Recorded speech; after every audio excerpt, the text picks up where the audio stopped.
Good evening all. ഇന്നത്തെ എൻ്റെ ചിന്ത പ്രോത്സാഹന വാക്കിൻ്റെ ശക്തി. നമ്മൾ ചെയ്യുന്ന ഓരോ പ്രവർത്തനത്തിനും ലോകം അഭിപ്രായങ്ങൾ പറയും. തെറ്റുകൾ കണ്ടെത്തുന്നവരെയും വിമർശകരെയും കണ്ടെത്തുക എളുപ്പമാണ്. കാരണം അതാണ് ഭൂരിഭാഗം ആളുകൾക്കും സ്വാഭാവികം. പക്ഷേ 1000 വിമർശകരുടെ നടുവിൽ നമ്മുടെ ശരികളെ കണ്ടെടുത്ത് അഭിനന്ദിക്കുന്ന ഒരാൾ മാത്രം മതി. അവനാണ് നമ്മുടെ മുന്നോട്ടുള്ള യാത്രയിൽ യഥാർത്ഥ പ്രചോദന ശക്തി. ഒരു ചെറിയ പ്രശംസ,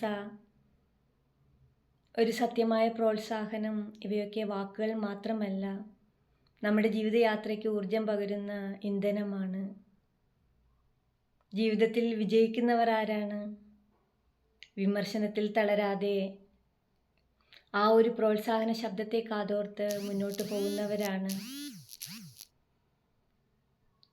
അപ്പോൾ ഇന്നത്തെ ചിന്ത ഇതാണ്: നിങ്ങളുടെ ശരികളെ ശ്രദ്ധിക്കുന്നവരെ ആദരിക്കുക.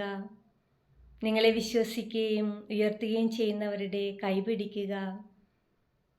അവരാണ് നിങ്ങളുടെ ജീവിതയാത്രയിലെ യഥാർത്ഥ വെളിച്ചം. Thank you.